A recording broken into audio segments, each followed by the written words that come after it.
ప్రస్తుతం ఉన్న బిజీ లైఫ్‌లో సంతానం లేకపోవడం అనేది కూడా చాలా పెద్ద ప్రాబ్లమ్ అయిపోయింది. పెళ్ళైన చాలా సంవత్సరాలకు కూడా పిల్లలు లేకపోవడం ఒక పెద్ద భారంగాను, వాళ్ళు ఎంతగానో డిప్రెస్ అయిపోవడం, టెన్షన్ పడిపోవడం, స్ట్రెస్ అయిపోవడం ఇలాంటివి జరుగుతున్నాయి. అసలు ఎందుకు ఇలాంటి సమస్య అనేది కూడా ప్రెజెంట్ ఉన్న సిట్యుయేషన్‌లో వస్తుంది? దీనికి గల సమస్యలకు మరి సమాధానాలు మరి హోమియోపతిలో ఏమన్నా ఉన్నాయా అనే దాని గురించి కూడా ఈరోజు డాక్టర్ చేతన్ రాజు గారితో మనం కూడా మాట్లాడదాం. ఆయన homeopathy doctor. Hi sir. Hello sir. So welcome to iDream media. Thank you. మనం ప్రస్తుతం ఉన్న సమస్యల్లో అతి పెద్ద సమస్య ఏదైనా ఉంది అంటే అది సంతానం లేకపోవడం. మరి ఇన్ఫర్టిలిటీ కానీ ఇలాంటివన్నీ మనం చూస్తూ ఉంటేనే బాగా ఆరోగ్యంగా ఉన్న వాళ్ళు కూడా సో స్ట్రెస్లో చాలా డౌన్ అయిపోతున్నారు. మరి హోమియోపతిలో దీనికంటూ ఒక మెడిసిన్ కానీ లేకపోతే దానివల్ల పాజిటివ్ రిజల్ట్స్ ఏమన్నా వస్తాయంటారా? హోమియోపతి మెడిసిన్స్లో మనకు ఎవరికైతే పిల్లలు పుట్టట్లేదు వాళ్ళ కోసం చాలా మంచి మంచి ట్రీట్మెంట్స్ ఉంటాయి. ఓకే.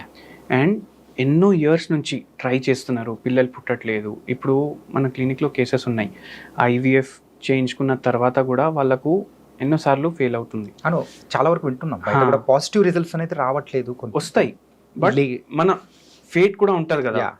సో ఎప్పుడైతే వాళ్ళకి ఫేట్ వాళ్ళ సైడ్ ఉండదు, వాళ్ళు లాస్ట్కి ఏం చేస్తారు అంటే హోమియోపతి డాక్టర్కి ఏ రోగం ఉన్నా అందరు డాక్టర్ల దగ్గర పోయి ఎప్పుడైతే అది దానికి వాళ్ళకి రిజల్ట్ రాదు, లాస్ట్కి హోమియోపతి డాక్టర్స్ దగ్గర వస్తారు. Last option. So 37 years 38 years male ఉన్నప్పుడు వాళ్ళ వైఫ్ 35 36 37 ఆ ఏజ్లో వస్తారు. అప్పుడు మనం ఇద్దరికి కేస్ తీసుకొని మనం మెడిసిన్స్ ఇస్తాము. ఓకే. అండ్ బై ఛాన్స్ ఏమైనా చేంజెస్ చేసుకోవాలి, వాళ్ళ లైఫ్ స్టైల్లో వాళ్ళ డయట్లో ఏమైనా చేంజెస్ చేసుకోవాలి, అవన్నీ మనం చూసుకొని మెడిసిన్ ఇస్తాం అనమాట. ఓకే. అండ్ అవి కూడా అడ్వైస్ చేస్తాం. సో దాంతో మనకు మంచి రిజల్ట్స్ ఉన్నాయి. అంటే మెయిన్గా అయితే మగవాళ్ళల్లో ఎందుకు ఎక్కువగా ఇలాంటి ప్రాబ్లమ్స్ అనేది కూడా రీసెంట్ టైమ్స్లో గమనిస్తూ ఉన్నాం. అంటే మనం ఉన్న బిజీ లైఫ్ వల్ల ఇలాంటి ప్రాబ్లమ్స్ ఏమైనా వస్తున్నాయంటారా? ఇప్పుడు సంతానం లేకపోవడం ఇది 2 typesలో మనం చూసుకోవచ్చు. ఓకే. ఓకే. ఒకటి ఆడవాళ్ళల్లో కూడా ప్రాబ్లమ్స్ ఉంటే వస్తుంది ఈ ప్రాబ్లం, ఇన్ఫర్టిలిటీ ప్రాబ్లం. మేల్స్లో కూడా ఏమైనా ప్రాబ్లం అయితే వస్తుంది ఇన్ఫర్టిలిటీ ప్రాబ్లం.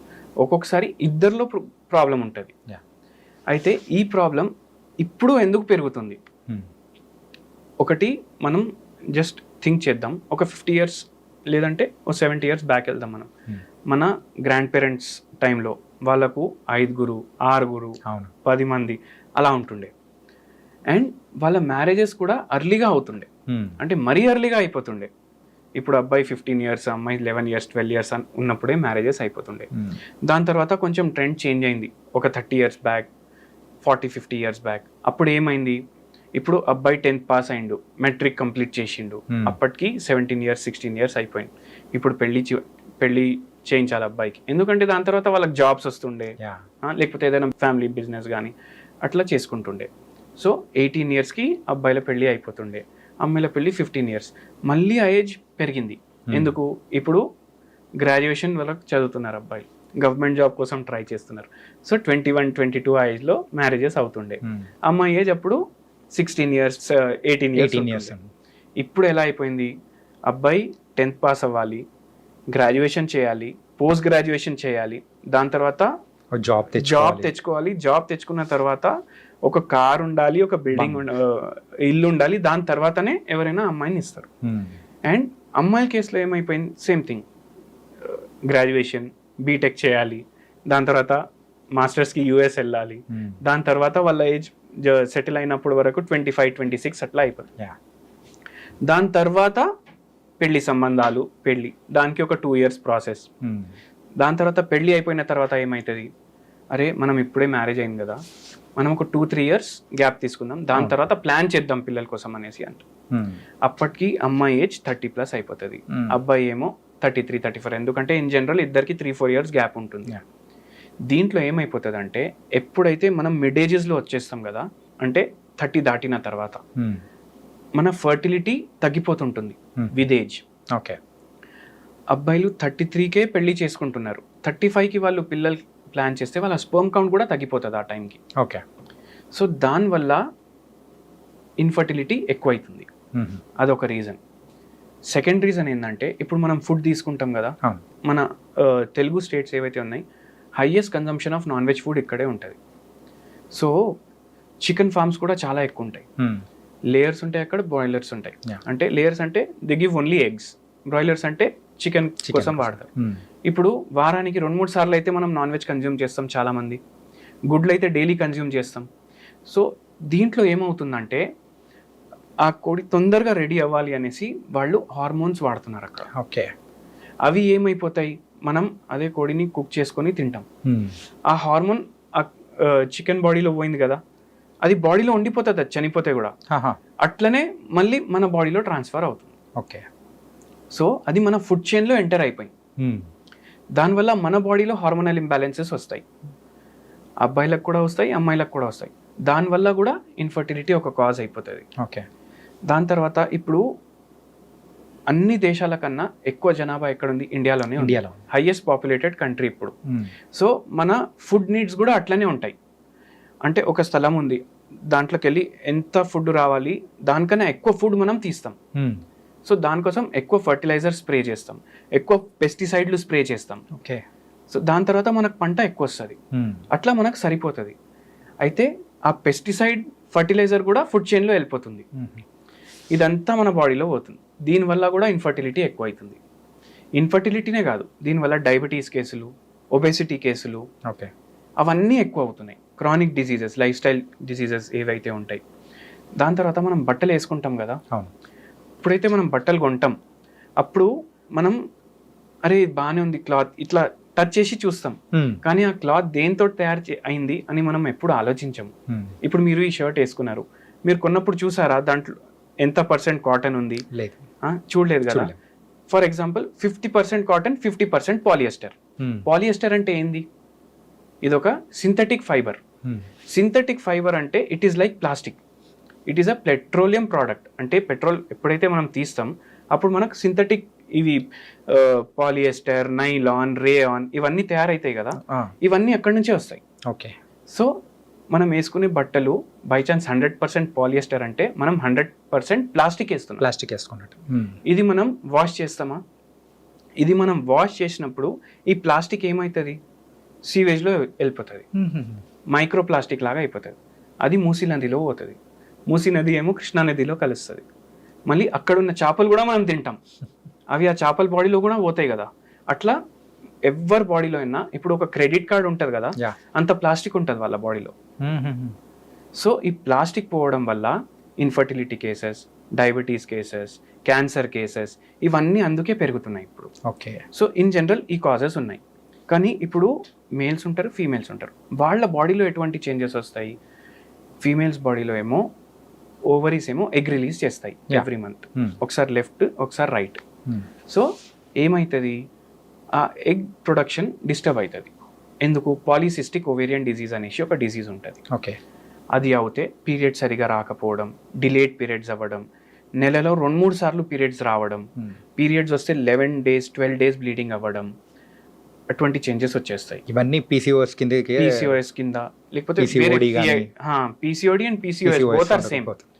దాని తర్వాత పెల్విక్ ఇన్ఫ్లమేటరీ డిసీజెస్ వస్తాయి, అండ్ దాంతోపాటు ఫాలోపియన్ ట్యూబ్స్ ఒక్కొక్కసారి ఎఫెక్ట్ అయిపోతాయి. దానివల్ల కూడా ప్రెగ్నెన్సీ రావడం కష్టం అయిపోతుంది. ఒక్కొక్కసారి ఏమవుతుంది, ఇవి అయితే ఓన్లీ రీప్రొడక్టివ్ సిస్టమ్కి సంబంధించిన చేంజెస్ అంటున్నాను. ఒక్కొక్కసారి థైరాయిడ్ ఉంటుంది పేషెంట్కి, డయాబెటీస్ ఉంటుంది, లేదంటే ఒబెసిటీ ఉంటుంది, స్ట్రెస్ ఉంటుంది, దానివల్ల కూడా ప్రెగ్నెన్సీ రాదు ఫీమేల్స్లో. ఓకే. అట్లనే మేల్స్కి ఏమవుతుంది, ఇప్పుడు స్పర్మ్స్ ఉంటాయి, శుక్రకణాలు ఉంటాయి, దాని కౌంట్ తగ్గిపోవడం వల్ల ప్రెగ్నెన్సీ సక్సెస్ ఉండదు. కొందరికేమో ఏదైతే స్పర్మ్ స్ట్రక్చర్ ఉంటుంది, అంటే దాని హెడ్ ఎట్లా ఉండాలి అలా లేకుండా ఆ స్ట్రక్చర్లో తేడా ఉంటుంది. కొందరికి స్పర్మ్ కౌంట్ ఉండదు అసలు. సో ఇటువంటి కేసెస్ వల్ల కూడా ఇన్ఫర్టిలిటీ ప్రాబ్లమ్స్ వస్తాయి. మళ్ళీ అబ్బాయిల్లో కూడా యంగర్ ఏజెస్లో డయాబెటీస్ రావడం, బీపీ రావడం, దాని తర్వాత థైరాయిడ్ ప్రాబ్లమ్స్ రావడం, దాంతో కూడా స్పర్మ్ కౌంట్ ఎఫెక్ట్ అవుతుంది. అండ్ ఇంకోటి వెరీ ఇంపార్టెంట్ థింగ్ ఏంటంటే, ఇప్పుడు అబ్బాయిలు ఉంటారు కదా, వాళ్ళ స్పర్మ్ కౌంట్ ఎప్పుడైతే వాళ్ళకు ఒక చైల్డ్ పుట్టేసింది అనుకోండి, ఇప్పుడు ఒక బేబీ ఉన్నాడు, దాని తర్వాత ఆటోమేటికలీ స్పర్మ్ కౌంట్ తగ్గుతుంది చాలా మందిలో. ఓకే. ఎందుకంటే మైండ్కి ఒక సాటిస్ఫాక్షన్ వచ్చేసింది కదా, అరే ఇప్పుడు నాకు సంతానం ఉన్నాడు అనేసి. ఆల్రెడీ ఒక కిడ్ ఉన్నారు, ఇంకా చాలు అని చెప్పేసి రిలాక్స్ అయిపోవడం. చాలు అని కాదు, దే విల్ ప్లాన్ ఇప్పుడు, కానీ ఒక స్ట్రెస్ ఫ్రీ అయిపోతాడు, అవును ఇప్పుడు ఉంది ఒక కిడ్ అని. అప్పుడు టెస్టోస్టిరోన్ లెవెల్స్ తగ్గుతాయి, స్పర్మ్ కౌంట్ కూడా రిడ్యూస్ అవుతుంది. సో ఇవి ఉంటాయి. కానీ కొంతమందిలో ఏమవుతుందంటే టెస్టోస్టెరాన్ లెవెల్ బాగున్నా కానీ ఆ స్పర్మ్ కౌంట్ విషయంలో మాత్రం కొంచెం తేడాలు రావడం కానీ ఇలా జరుగుతూ ఉంటుంది. ఎందుకు అలా జరుగుతుంది అంటారు? ఎందుకు అలా జరుగుతుందంటే టెస్టోస్టిరోన్ ఎండ్ ప్రోడక్ట్ కాదు, మళ్ళీ అది వేరే ప్రోడక్ట్స్లో కూడా కన్వర్ట్ అవుతుంది. ఓకే. ఇది బయోకెమికల్ చైన్ రియాక్షన్స్ అని అనుకోండి. సో ఎన్నోసార్లు టెస్టోస్టిరోన్ ఎక్కువ ఉంటుంది కానీ స్పర్మ్ కౌంట్ తక్కువ ఉంటుంది, అండ్ ఇట్లా అయినప్పుడు బాల్డ్నెస్ కనిపిస్తుంది మనకు. సో అది డైహైడ్రో టెస్టోస్టిరోన్లో కన్వర్ట్ అయిపోతుంది. ఎప్పుడైతే డైహైడ్రో టెస్టోస్టిరోన్లో కన్వర్ట్ అవుతుంది బాల్డ్నెస్ స్టార్ట్ అవుతుంది పేషెంట్స్కి. సో అట్లా ఏమవుతుంది, ఇప్పుడు టెస్టోస్టిరోన్ ఉంది కానీ స్పర్మ్ కౌంట్ తగ్గిపోతుంది. ఎందుకంటే టెస్టోస్టిరోన్ దేనికోసం వాడుకోవాలి బాడీ, దానికోసం వాడుకుంటలేదు. అది ఒక హార్మోనల్ ఇంబ్యాలెన్స్ లాంటిది. ఓకే. అండ్ ఇలాంటి ఇన్ఫర్టిలిటీ దానికి సంబంధించి అయితే హోమియోపతిలో ఎలాంటి రిజల్ట్స్ అనేది కూడా ఇప్పటివరకు చూసాము, అండ్ ఎంతవరకు సక్సెస్ రేట్ కానీ ఇట్లా ఎలా ఉందంటారు? ఇప్పుడు మీరు టెస్టోస్టిరోన్ గురించి మాట్లాడారు కదా, ఇప్పుడు మన దగ్గర ఒక పేషెంట్ వచ్చారు, వాళ్ళకు ఏజ్ ఆల్మోస్ట్ 32-33 ఉండే, కానీ ఆయనకు బాడీ బిల్డింగ్లో చాలా ఇంట్రెస్ట్ ఉండే. ఇప్పుడు బాడీ బిల్డింగ్ చేసుకుంటే ఓకే, బట్ దాంతోపాటు కొందరు ఏం చేస్తారు, స్టెరాయిడ్స్, అనబాలిక్ స్టెరాయిడ్స్ వాడతారు. రైట్. ఆ అనబాలిక్ స్టెరాయిడ్స్ వాడడం వల్ల టెస్టోస్టిరోన్ ఆ టైంకి అయితే పెరిగిపోతుంది. ఇప్పుడు బాడీలో టెస్టోస్టిరోన్ పెరిగిపోయింది, అయితే మన బాడీ ఎక్కడ ప్రొడ్యూస్ అవుతుంది టెస్టోస్టిరోన్? టెస్టిస్లో ప్రొడ్యూస్ అవుతుంది. టెస్టిస్కి బ్రెయిన్ ఏం సిగ్నల్ పంపిస్తుంది, అరే ఆల్రెడీ టెస్టోస్టిరోన్ ఎక్కువ ఉంది ఇంకా ప్రొడ్యూస్ చేయకు. తర్వాత అయితే జిమ్మింగ్ ఆపేసిన తర్వాత ఇది ఆయన యంగర్ ఏజెస్లో చేసింది, 20-21 ఆ టైంలో చేసింది, కానీ ఏమైపోతుంది బాడీలో టెస్టోస్టిరోన్ ప్రొడక్షన్ తగ్గిపోతుంది. బికాస్ ఆల్రెడీ ఉంది కదా టెస్టోస్టిరోన్, మనం బయటకెళ్ళి సప్లై చేస్తున్నాం. దానివల్ల టెస్టిస్ ఎట్రోపీ వచ్చేస్తుంది, అంటే చిన్నగా అయిపోతాయి testis, and they do not produce testosterone properly. So ఆ పేషెంట్స్ వాళ్ళ వైఫ్కి పీసీఓడి ప్రాబ్లమ్ ఉంది. సో హోమియోపతి ట్రీట్మెంట్ మనం ఇచ్చినాము, and after 6 months to 1 year వాళ్ళు వాడారు, దాని తర్వాత వాళ్ళకు ప్రెగ్నెన్సీ కన్ఫర్మ్ అయిపోయింది. ఓకే. సో ఇట్లా చాలా కేసెస్ ఉంటాయి, కానీ it is a struggle for the patients also, ఎందుకంటే ఎన్ని ఇయర్స్ ట్రీట్మెంట్ వాడాలి అనేసి. సో ఇదైతే నేను ఇప్పుడు అడిగే క్వశ్చన్ ఏంటంటే ఒక జనరల్ క్వశ్చన్ అనమాట. యూజువల్లీ సో ఈ సైంటిఫిక్ మెడిసిన్స్ దానితో కంపేర్ చేసుకుంటే రిజల్ట్స్ అనేది కూడా హోమియోపతిక్ మెడిసిన్స్లో కొంచెం స్లోగా వస్తుంది అని అంటారు. Is it true? అది ఎంతవరకు మనం అపోహన లేకపోతే అది నిజమా? ఇప్పుడు జలుబు, దగ్గు, టైఫాయిడ్, మలేరియా, డెంగీ, ఈ పేషెంట్స్కి ఇవి వస్తాయి కదా రోగాలు, దీన్ని అక్యూట్ డిసీజెస్ అంటారు.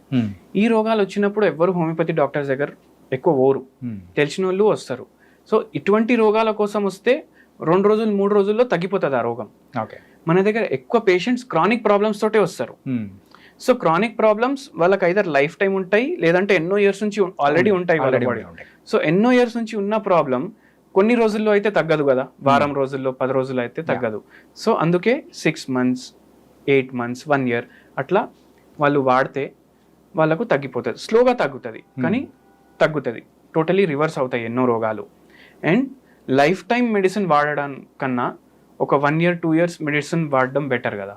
Right, correct. So that is the thing. ఈ హోమియోపతిక్ మెడిసిన్స్తో పాటు మీరు లైఫ్ స్టైల్ ఎలా ఉండాలి ఏంటి అనేది కూడా మీరు సజెస్ట్ చేస్తారా ఒక పేషెంట్స్కి?